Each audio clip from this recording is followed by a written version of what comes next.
तर माझ्या प्रिय भाऊंना आम्हाला वाटतं येवल्याचा रस्ता आहे आणि आज येवल्यामध्ये एक संविधान लोककला साहित्य संमेलन होतं. त्याचं मी अध्यक्ष आहे आणि ही काय फार मोठी गोष्ट नाही, पण ही नवी संकल्पना आहे आणि या नव्या संकल्पनेच्या माध्यमातून घराघरामध्ये संविधान पोहोचवण्यासाठी लोककलांचा वापर कसा करता येईल याचा विचार विनिमय करणार आहे.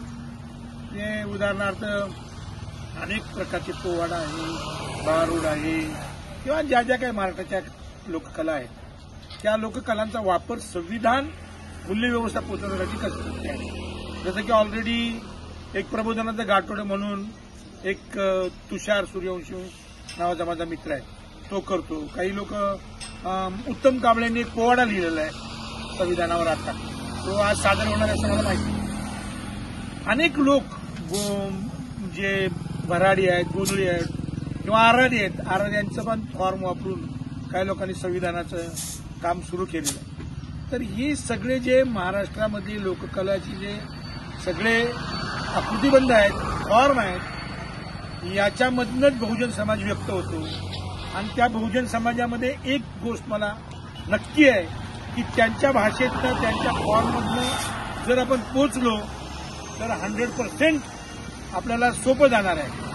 महाराष्ट्रामधले जेवढे कलावंत आहेत, लोककलावंत, त्यांनी आता बाकीच्या गोष्टी करत बसण्यापेक्षा आज संविधान धोक्यात आहे, लोकशाही धोक्यात आहे आणि अशा काळामध्ये आपण संविधानाची पाठराखण करण्यासाठी हे सगळे लोककलेचे फॉर्म वापरून आपण उभं राहिलं पाहिजे. बाबासाहेबांच्या काळामध्ये तुम्हाला माहिती आहे की तमाशा करणारे लोक होते. आपले तमाशा करणाऱ्या लोकांनी जलसा उभा केला, आंबेडकरी जलसा उभा केला. तसं आता कवाल्या करणारे असतील, लोकशाहिरी करणारे असतील किंवा छोटे मोठे काही काम करणारे असतील, या सगळ्यांनी मिळून संविधान जलसा उभा केला पाहिजे. त्याच्यामध्ये सगळ्या लोककला आल्या पाहिजे.